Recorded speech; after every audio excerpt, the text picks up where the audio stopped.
Welcome back to another episode of the Silly Little Girls Club. My guest today is the inspirational Mikai McDermott, a true multi-hyphenate who's redefined what it means to work in beauty with purpose, perspective, and actual transparency. From hairstylist to beauty theorist, Mikai's journey is anything but typical. She's built a name for herself with her talent, her eye behind the chair, only to walk away from it all to study at LSE, launch a community platform called the Linen Service, and start completely again, but this time on her own terms. In this episode, we talk about what happens when you monetize your passion and it stops bringing you joy, the reality of beauty standards, filters, and responsibility for creators online, and why she believes women need community more than competition. It's honest, it's clever, and it's full of, wait, I needed to hear that moment, and I cannot wait for you to hear it. Let's get into it.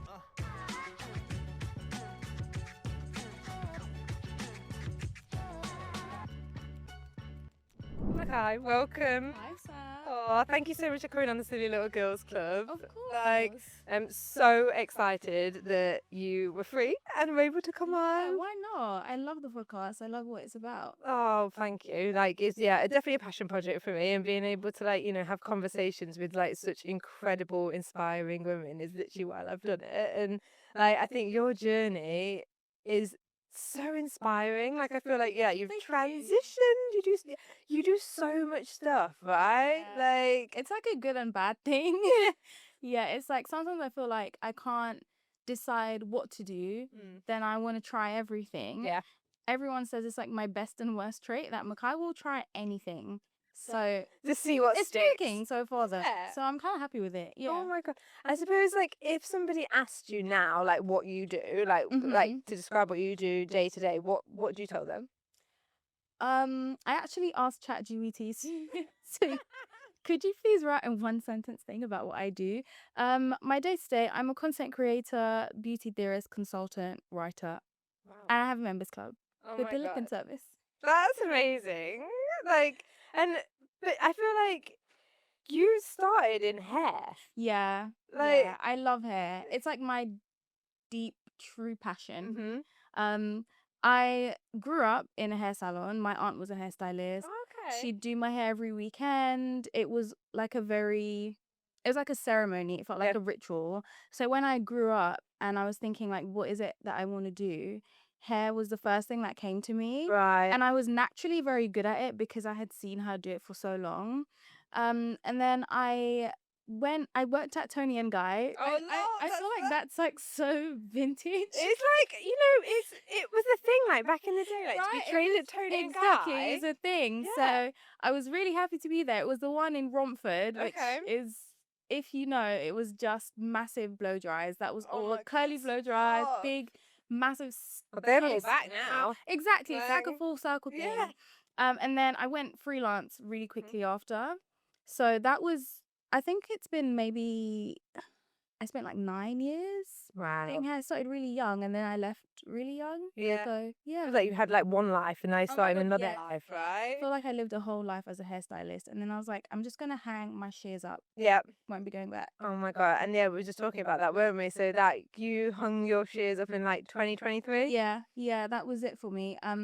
I was doing my master's degree, and I was doing session at the same time. Wow. And the master's degree was full time, so I would go to class with my suitcase with my kit, and then after class I'd go to shoots. It was it was quite manic, to be honest. And then when I graduated, that was the start of COVID. Wow. I Okay. remember maybe 4 months before graduating, I got an email from uni and it was like, oh, we're going to close now. So Okay. there's no more lessons. It's all going to be online. So I finished online. Yeah. And I remember I was supposed to be doing a TV show on Sky. Yeah. And they had just booked me and it was going to last for 6 months. And I was so happy because I was going to be paid, all freelance people know. Yeah. And they cancelled the TV show.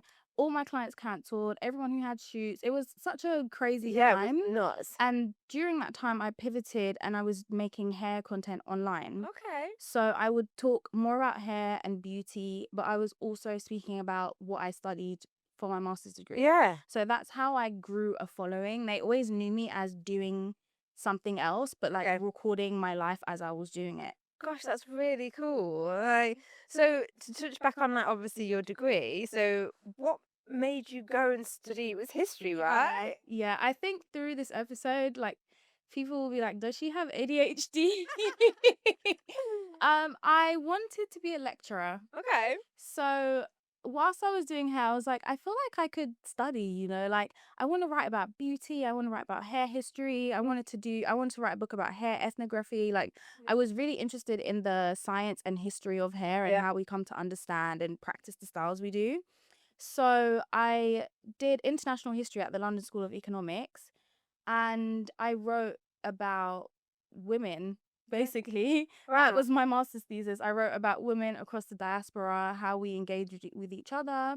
Wow. And that sort of led me into my work today. So I felt like Wow. everything was Like just individually, happening. they were all really big things to decide to do, but then they all kind of came together. Yeah. Yeah. It is interesting, isn't it? Like that, this whole the whole beauty industry and like everything. It is quite small, but there's so much you can do with it. Yeah. And it's like what you think will be one thing just transforms Yeah. into something completely different. Ways. Like at what point in when you were doing hair, were you like, you know what, I actually want to go and study? Like, what was that like light bulb moment?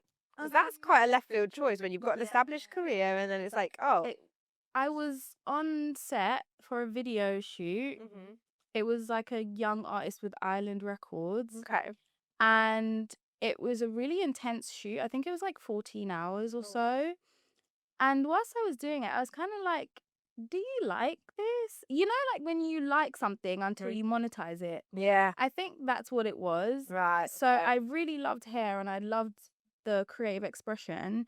But when it became like my main source of income, I was like, oh, I don't like the pressure Yeah. of feeling like I have to do this. Yeah. I can't So, relate. do you know what I mean? Yeah. Like, because you have to do all like the boring parts, like the admin, and just no, thank you. And like production chasing you down. You've got 10 minutes, and then you want like a floor length braid or something. Oh my God. And then trying to get paid. Oh my God. Like, Yeah, exactly. Trying to get paid. And all the best work had the worst pay. Yeah. Or if there was any pay, right? Like, Exactly. and it's not sustainable. No. Like, that's how you get burnt out. And that's how, like you say, yeah. So Yeah. you're like, no, I'm done. I'm off to study. Yeah. And then. Yeah. And when I went off to study, I don't know if I thought anything was going to come of it. Mhm. During the master's degree, I was like, okay, yeah, I'm going to do a PhD. Like, I'm going to be a person that reads books for a living. Yeah. And then I finished and I was broke. And I was like, well, if I'm going to do a PhD, I'm going to need money. So I guess I'm going to have to like try and be online more. Yeah. That was like my line of thinking. Fine. So shop more online and you develop that side of it to facilitate study. So I was like, I'll try and build a profile. Mhm. Because I was like the struggling hairstylist. Yeah. Getting great work. Pay was like I could live off it, Yeah. but not much else. Yeah. So I was like, okay, I think I need to do something else to support my creative endeavors. So I got to the end. I was like, okay, I've graduated now. I've got this degree. I'm not gonna do a PhD. Yeah. My friends are telling me to make tutorials Yeah. because I'm really good at doing hair. Yeah. So that's what I did. I literally just started filming every single day, and it was lockdown, so Yeah. everyone was at home. There was nothing to do. Yeah. That's how Kept you sane and helped you grow. Yeah, Like, literally. so how did you use that to carve out like the beauty theorist part? Because like that's what I think really makes you unique compared to other content creators, is like that element to it. I think because I had the history background and I had read so much about feminism and global feminisms, and that was the thing that interested me the most, it felt truly like a natural thing for me to speak about. So whenever I would read about beauty, I think this is still a current issue, that a lot of writing and theory on beauty is at least 20 years old. There are very few writers that are understanding the way that beauty is unraveling online. Yeah. And there are also even fewer people that are able to conceptualize what all of these things mean and think about how it changes the way we look at ourselves and the way we dress our bodies and how and what we're communicating to people by doing that. So I felt that there was a real gap for that. And there's a really famous essay by Gia Tolentino, and it's called The Instagram Face. She wrote it in 2018. Okay. And it basically talks about how a lot of the surgeries that young women are getting is equaling this singular face, which is perfectly poised, big cheekbones, tiny nose, full lips. And what does that face say about beauty currency? Right. So I was really invested in understanding what it meant for other women like me who were showing up online, but also in our friendship circles, the things that concerned us were, how do I lose weight? Or how do I get my skin like this? Or what can I do about my hair? Those things became more pertinent. I didn't feel that they were as urgent maybe 20 years ago as they are today. Wow. Yeah. Oh my God, that's crazy. Sorry, It's that's like, kind of long. no, it's amazing. I feel like I definitely need to like find that essay and link it in the. It's so thing, good. 'cause It's it sounds on the New incredible. Yorker. It's really good. Wow. I mean, because when you say it like that, like literally everyone is a clone of one another, aren't they, online? And it's like, it's toxic, and it's like this whole comparison culture, and then you can go into So it. toxic. Yeah. It's like, what is like, if you had to, I know it's like a huge subject and it's a huge question, but like, what do you see as like the biggest issues like online with that kind of Oh thing? my God. You've definitely heard of Redken, right? The brand that hairdressers swear by for amazing hair care and styling. Well, I've been a hairdresser for like 20 years now, and trust me, Redken has been a staple in my kit for years. Their products just work. They are powered by science, designed for pros, and there's literally a perfect match for every hair concern, whether your hair is feeling a bit dry, damaged, or it just needs that little bit of extra love. And if you've ever wondered how we get that next level glossy colour in my salons, it's Redken. It's our secret weapon. The shine it gives hair is unreal, and it actually leaves it feeling healthier, which is kind of magic. So if you're thinking about a little colour refresh, then ask your stylist about Redken. You won't regret it. Or you can find a salon near you at redken.co.uk. All right, now let's get back to what you're actually here for. The biggest? Like, yeah, I'm just thinking, like, what is it that's like you need to be like screaming at someone, like, why aren't you seeing Real. this? Yeah. That's the biggest. If I could scream something at any young girl watching, it would be, this is all fake. Like, there's filters on filters on filters on videos that you're watching. There's filters to make your waist smaller. There's filters to make you look taller. A lot of us as creators, we do have a responsibility, I think, to be transparent with our audience. And if you're getting surgery or you're changing your appearance in order to profit, there's a real gray area because your audience believes that you look that way because of a product. Wow. And I think as we're growing up, as like I'm approaching my 30s, 30? I don't know, I'm 27. As I approach 30. Oh yeah, you still got a while to go. And I think that when I'm listening and like seeing other girls that are like 21, 22, they are looking at me thinking like, oh, like she's really beautiful. Like, is she just turning up like that? Well, no, because I told them I'm getting Neogen with my doctor Karen, and each facial is £500. So they know. There's work to do before you sit down and do the get ready with me. Yeah. And I want people to know that. And that's, yeah, and I think that's so refreshing. And I think, you know, you've got to look back, like, one of the things that really worries me about, like, you know, the way things are going with the digital age is, like, I remember being, like, 12 and 13, and I couldn't give a fuck what I looked like. Yeah. Like, I was out, like, I didn't even want to wear a training bra, like, for God's sake, let alone have a full face of makeup. Like, I wanted to be free, I wanted to run around, I wanted, like, and now I look and these girls are perfectly contoured, and it's like, it's crazy. Like, some of them don't look like children. Yeah. I'm like, there's even the tweens who are now called Sephora tweens. Yeah. They're called. well, yeah, it's a big thing. Yeah, that's now a massive thing. Like, imagine being 12 and like thinking that you need a drug elephant vitamin C serum. Yeah, it's crazy because I actually did a podcast in Sephora and I was talking to Sabina, who's like the head of like comms and PR and stuff in there, and she was saying that this is a real big thing that they're just trying to navigate because they can see it, like the kids are coming in with their mums, and their mums are just buying it then. Yeah. When it's like, whoa, they're not reading it, they're not doing it, and like the brands like Drunk Elephant and Play People, they're kind of, I feel like, are they doing enough Yeah. to stop that? Yeah. Or are they just thinking, oh, that's a £60 moisturiser, thank you very much. And like, Yeah. you've got kids using retinol. Yeah, exactly. They don't understand that they don't need it. I literally went to a talk with the British Beauty Council a couple of weeks back, and they also spoke about a responsibility that businesses have with misinformation. And when you're giving your products to creators, there's also the onus is on you to make sure that they're educating their audiences properly.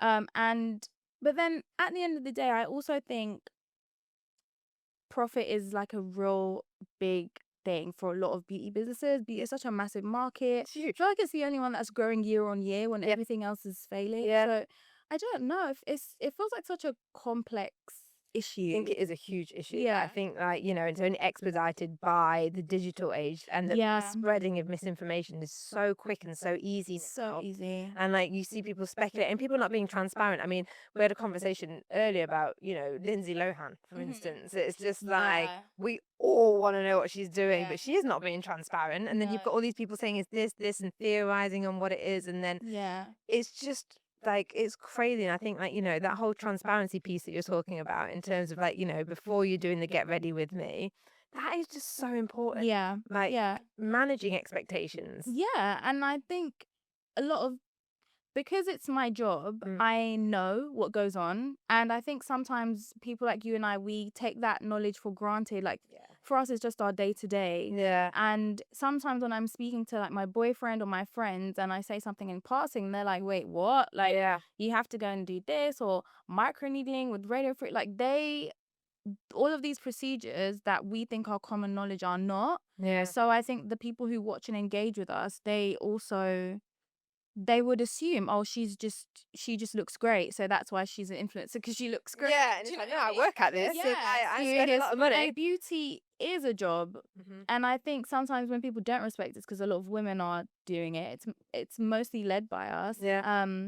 But also because it doesn't have the same reputation as like working in the city, like grit and fierceness, and you need to know how to like bargain with people. Yeah, of course, that hustle culture, isn't it? Yeah, but beauty has so much in common with people who work in the city.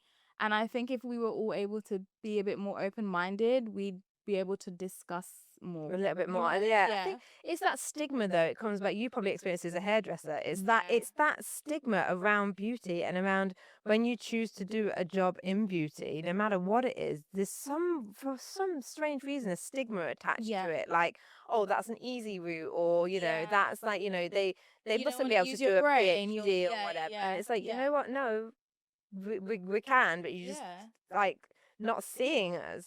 And it's fucking annoying. Like, and it's amazing there's content creators like you there that will sort of shatter those sort of glass ceilings, sort and let us know that, you know, that's not normal. These people showing up online, it's like, I see it all the time with on Instagram, like as a hairstylist, watching people do hair tutorials and talk you through misinformation. I'm like literally screaming at my phone, like, no.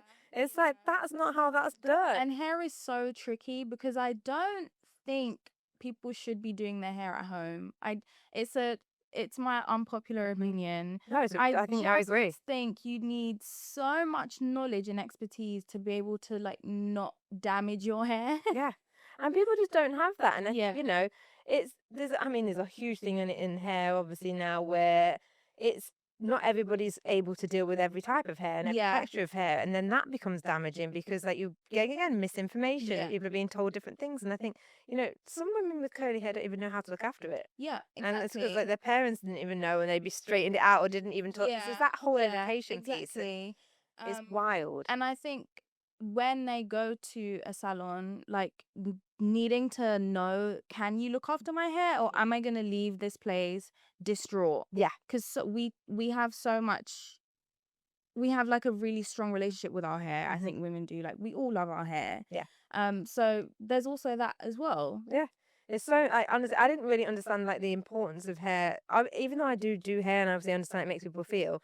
But recently, my little sister's been really poorly, and she had to go through chemo, and she literally last week had to shave her head. And like the difference in her confidence level, like, obviously she's going to be fine and everything's okay and whatever, but like the pressure on her, she felt, to find a wig that made it look like Yeah. it wasn't there, rather than, like, you'd hope to think like, what, I'm happy, I'm living and whatever. Yeah. But the importance of the confidence and what it gave to her, that's really shook me about like how important hair is, what we Yeah. do for people as hairstylists, Yeah. as like, Especially now, as I think that beauty is so much more intense yes. than it is. Like beauty standards are more invasive than they were before. Like we said before, when you're younger, you didn't have TikTok. Like it wasn't endless scrolling, and it was in schools, and you go in and you're 14 and that's the first thing you talk about with your friends. Yeah. And I think that also feeds into why hair is now so much more important. It kind of all meshes together. It does, isn't it? And it's like, it's about, I think people are so much more clued up on creating like a whole look and having like that whole aesthetic, but I don't know if that's damaging. Do you know what I mean? Yeah, Like, you just think like the standards, like you say, The it's so pressure. high. Yeah.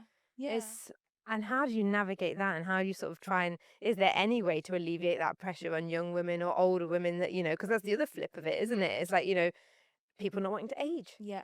Like, I mean, I'm there with the Botox, I don't want to age, but it's like, the whole thing is just crazy. And I feel like, yeah, and you kind of like trying to do the whole being transparent is really more of that. Yeah, we really. do. We do. And how do you find that works on like Instagram and TikTok? Are the platforms quite similar in that sense, or you find like you build a community of more people like that are open to different, like, what is it like with the two different platforms? That's what I'm trying to say. I think with Instagram, Mm. they are weirdly more open Mm-hmm. to, if you say that you're going to get a facial or something, you have a more positive response on Instagram. Yeah.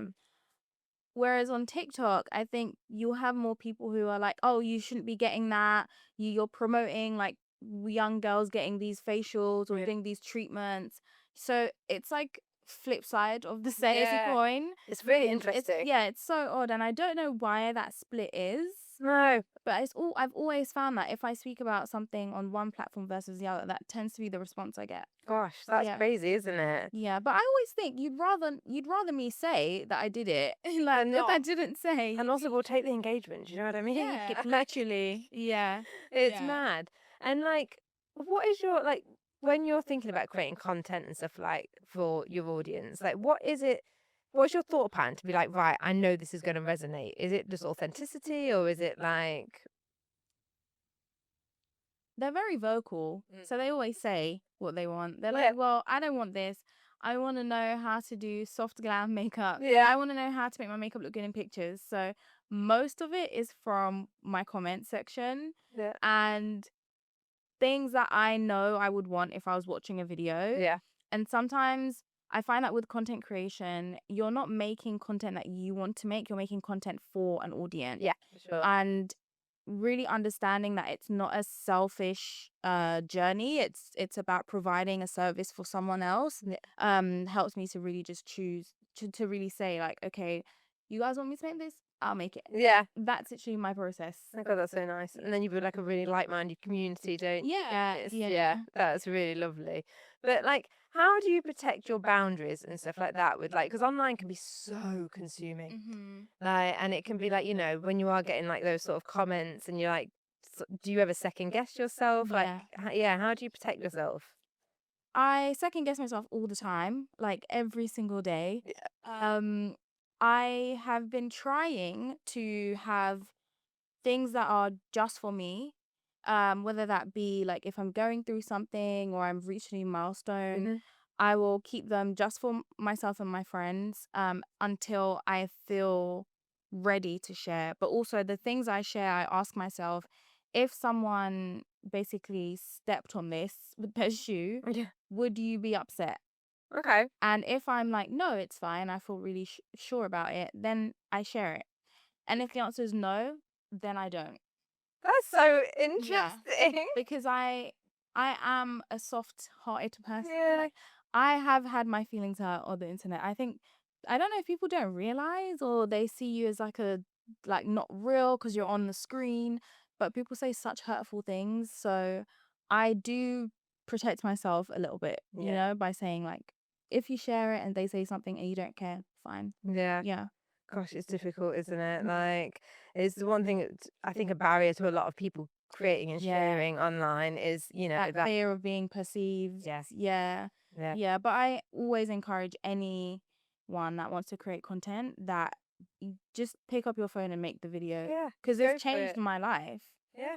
And in a short Yeah. amount of time. In such a short amount of time. Yeah. So Man, like having this platform and then like, I mean, you're doing amazing things anyway. I mean, having an essay published by Penguin is pretty like incredible, right? Like, and that's really nothing to do with your online yeah, no, it's presence. That's like a whole thing in itself. yeah. Thank you so much. It's very impressive. Like, I just think it's incredible. And then now, or last year, you've launched the linen service. Yeah. Yeah. So Yeah. we need to know more. I need to know like your thought pattern on like why you wanted to create this, how long you wanted to create it for. The linen service came about because I wanted more of a community in real life. Mm-hmm. I felt like we were all sort of just on our phones. I was talking to my audience, but I'm talking to a camera in my room on my own. And I would always meet people at events or one to one, and they'd always say like, "Oh, Makai, I feel like you have such a great community. It would be so good to see more people," or "I'm always looking for a new friend and I don't know where to find them." Yeah. So the name, first of all, my boyfriend absolutely hated it. He was like, "What is that? I don't," but I thought of it like a turn down service at a hotel. Yeah. So like the behind the scenes, they get you ready for bed, your room's all beautiful. And I wanted the linen service to be that sort of preparation service for women. I wanted them to be able to come somewhere, have the behind the scenes tidying and tucking and finding friends and figuring out what they want to do, if they want to start a business, and then they go out into the world having had their session at the linen service. So our first event was in Christmas, just before Christmas. And it was just a social at a really lovely cafe in Marylebone. Yeah. And it was like 50 or 60 women, but it was I didn't expect anyone to turn up. I was like up until like 6 p.m. and it started at 5:30. I was like so sweating with nerves. I was like, I hate that thing, isn't it? Yeah. Yeah, so but it was really lovely. Some people have made friends. And then our most recent event we did in partnership with Raban. Yeah. And we had a dinner, so it was more like an intimate sit down. We had about 25 women. Yeah. And it was mostly producers, writers, editors, founders, entrepreneurs. Wow. So people at very different stages in their journeys, but they were looking for other ambitious women that they could share and collaborate with, and also people who were looking for friends who did similar roles to them. Wow. So yeah, Gosh, it's incredible. Thank you. Have you? But that one of these things I always think with businesses like this. Have you found friendship with it, or are you still like that person at the top of it now? That's a bit like because That's it's a bit. what's happened. Yeah. Yeah. Does that happen to you as well? Because I actually do want to be friends, but now I like do. when I say something, they're all like, "Oh my god, like the founder said something." Right, exactly. And it's like, you know, you start it on a level, so there's no like, you don't intend for you don't want oh my god, I can't talk. You don't want a hierarchy or anything like that, but there's always that disconnect, and it's like it happens here when like you understand this because you work in a salon. When you worked in a salon, you have all the friendship, you have all of the ups and the downs. Yeah. And I'm like, great, I'm going to open a salon. It's going to be just like that. No. No. And then it's like, you're here, like, not because you want to be, because actually you see yourself down here. Yeah. And then it's that. And I'm just like, gosh, so that when the reason for starting it to connect with women and stuff like that, I'm like, how do you navigate that and make sure that you are getting to connect with them? I think now what's happening is I've become a bit of a, I don't want to say mentor, but they'll come and ask me something. Like if there's an issue, they'll ask me, what do I think? How can I solve it? And to me, I think that's just as useful. Like if right now that's how you see me, that's okay. We can make the connection later on down the line. Because I do the same with other women in my community. Like whenever I message Sharmadine, like maybe 6 times out of 10, it's like, "Hey Shar, I have a problem and you've obviously done this before, so like can you help me?" Yeah. So I understand that friendship is also It's like paying it that forward bit in a way as well. Like yeah. friendship is different at different times in your lives. Right? Exactly. So I hope that we can all be friends, but if it grows, I want it more importantly to grow beyond me. Yeah. So that's like my number one mission with it. Like I want it to be so big that anyone around the world can chime in. They want to raise their first million. They're looking for an angel investor. Yeah. They want someone to open a coffee shop with, or they're looking for the next 5 bridesmaids. Yeah. You know where to go. You know who to call. Gosh, that's amazing. Yeah, that's what I want from it. Oh my God. Yeah. How do you even go about like starting to build that? Because like it's you know, how do you go from like concept and idea to like I'm having my first coffee meet? Yeah. I've started to adopt a 7 out of 10 approach with Okay. everything. Prior to last year, I was such a perfectionist. Everything had to be 10 out of 10, otherwise I wouldn't do it. Yeah. And it really held me back from actioning things.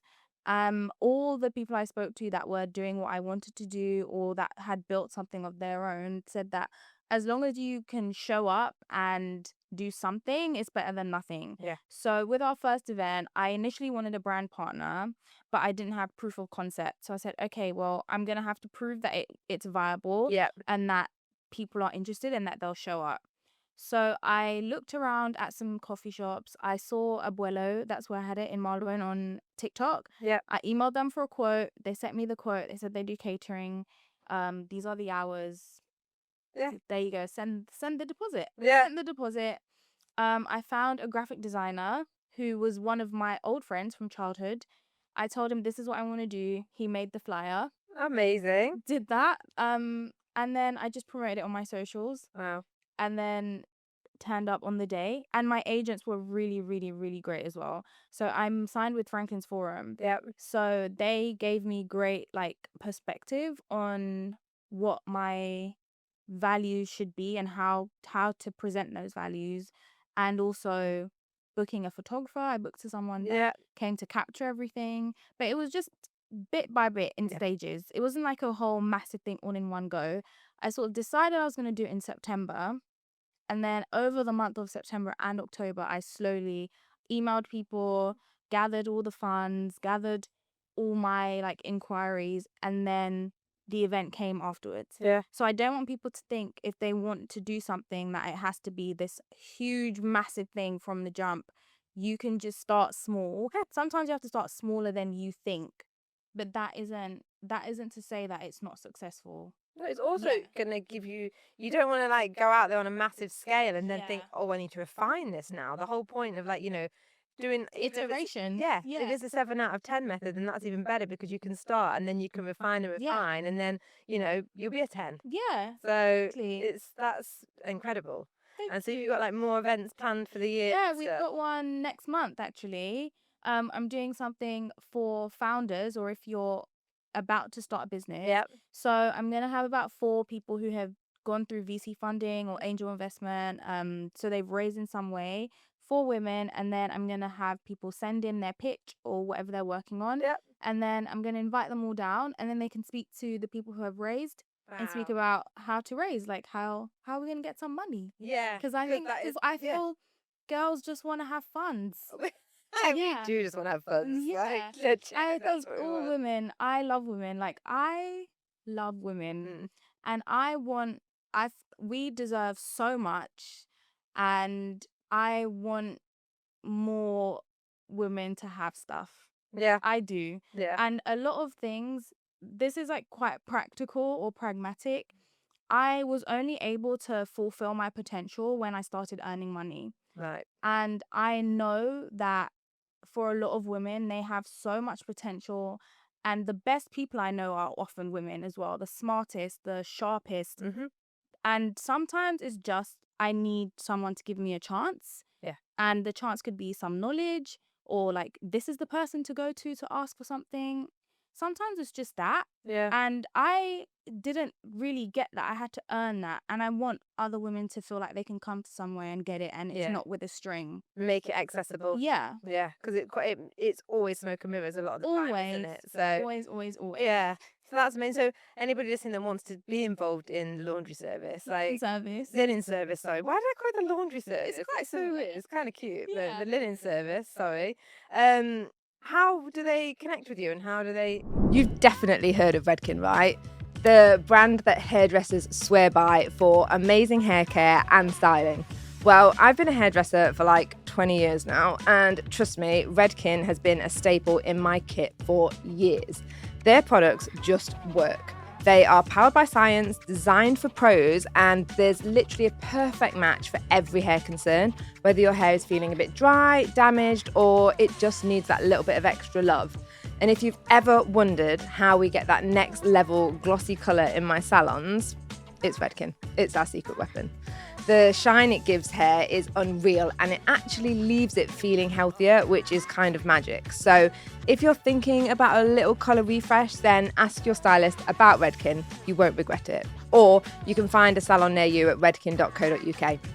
All right, now let's get back to what you're actually here for. Follow us on Instagram, Linen Service. There's a little link. You can basically send us some info about yourself. It's really simple. Yeah, that's it. But you can keep up to date with events and things. Just follow us on Instagram at Linen Service. At Linen Service. Yeah. Oh my god, it's so exciting. So obviously one thing that we spoke about briefly that I know you've spoken about is this whole stepping out of the hustle culture. Yeah.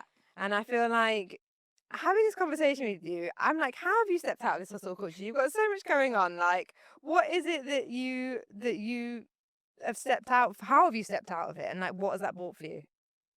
I've stepped out of hustle culture. I think it's a mindset thing I've changed.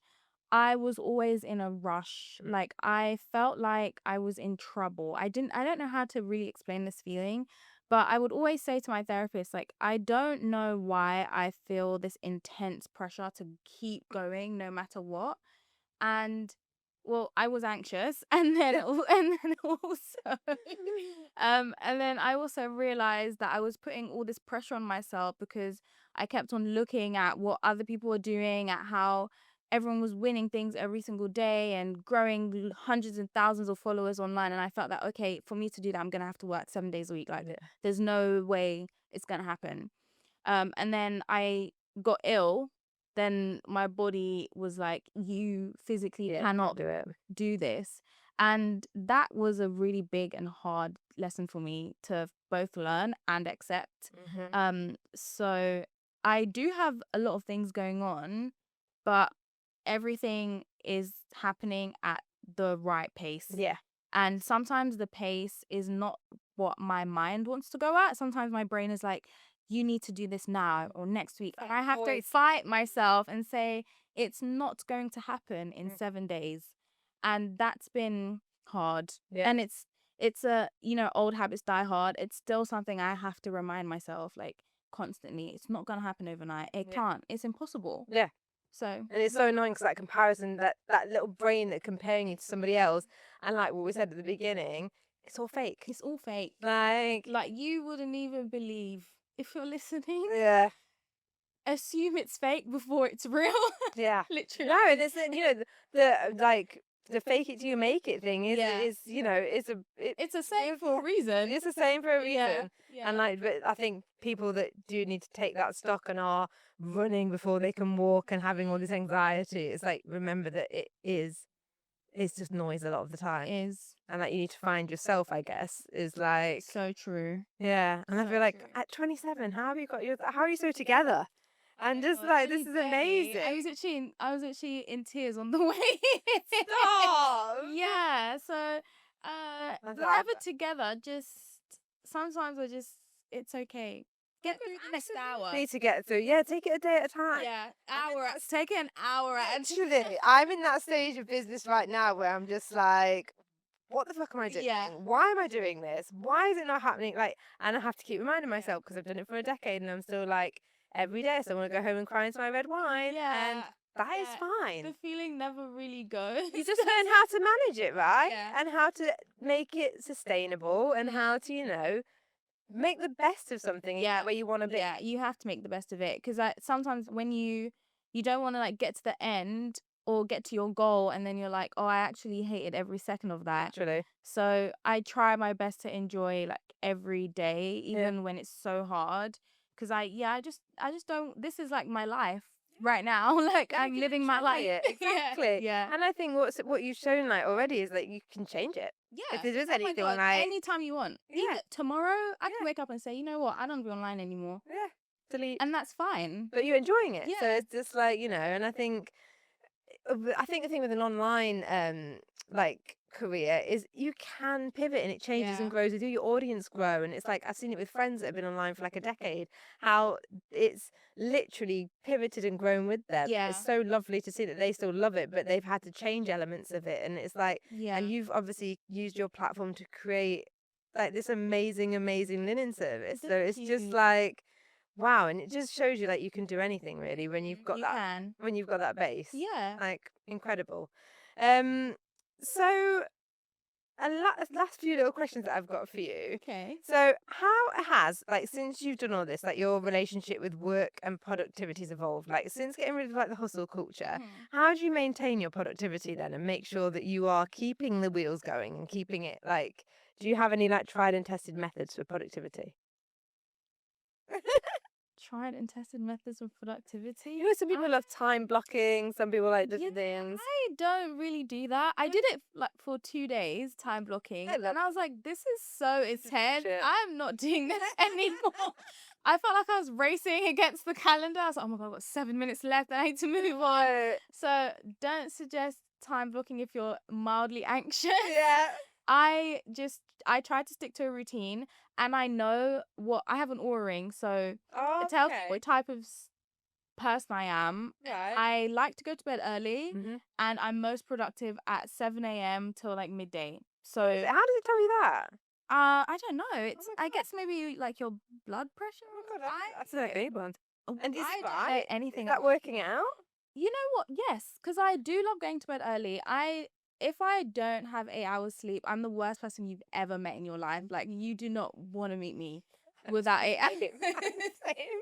At a minimum, 8 hours. Like, ideal 10 hours. Yeah. But that's so rare. Yeah. So I just keep the same routine every morning. I have the same breakfast every morning. It's super boring.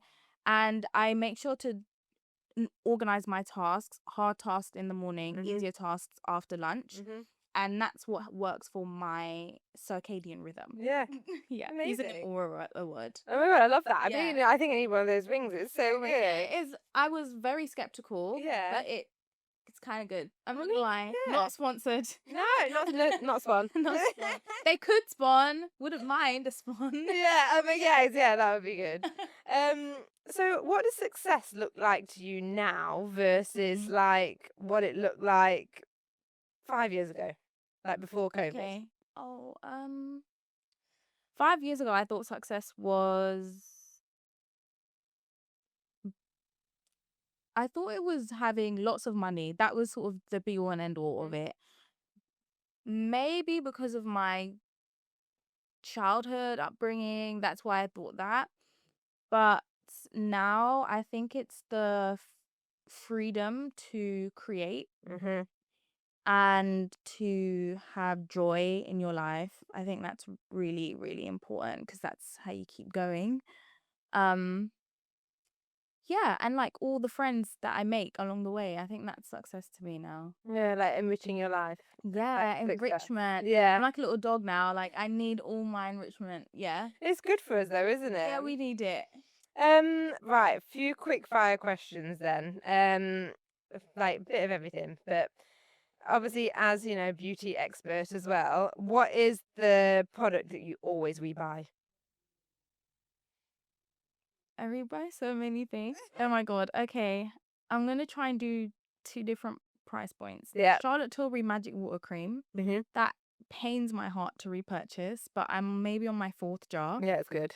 Fenty Beauty Lip Oil. Really love that. And Topicals eye patches. Okay. Yeah. Especially if you haven't slept. Then they work. Yeah. Yeah. Okay, this is like an oldie but a goodie question. So your dream dinner party guest, dead or alive? Doja Cat.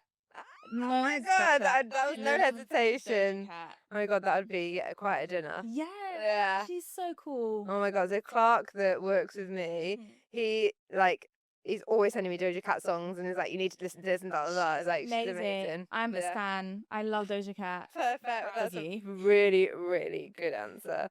And then obviously quite apt, your favourite historical beauty moment? It's too hard. I know. God.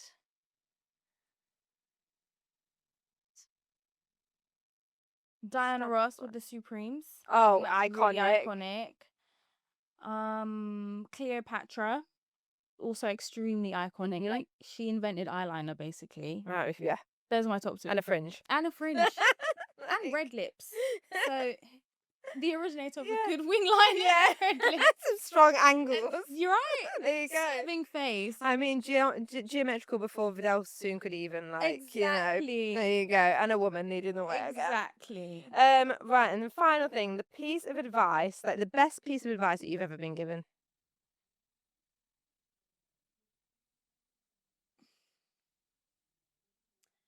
If someone tells you no, there's always another way. Never take no for an answer. Oh, I literally love that. Yeah. Yeah. Oh my God, there are words to live by. Yeah. Oh my God. Wow. Thank you so much for Good. coming on the podcast. You're literally amazing. Great time. Oh, good. I'm glad. Mouth hurts from smiling. Oh my God, I'm literally going to be like getting on the Instagram now and joining the linen service because I'm like, this sounds so sick. Like, so have cool. the next one at your salon. Oh my God, I'm calling well, it. you can have it, is there? So, yeah, we've got the coffee shop. We can even do like cute little cups and stuff. So, amazing. Well, thank you. Thank you.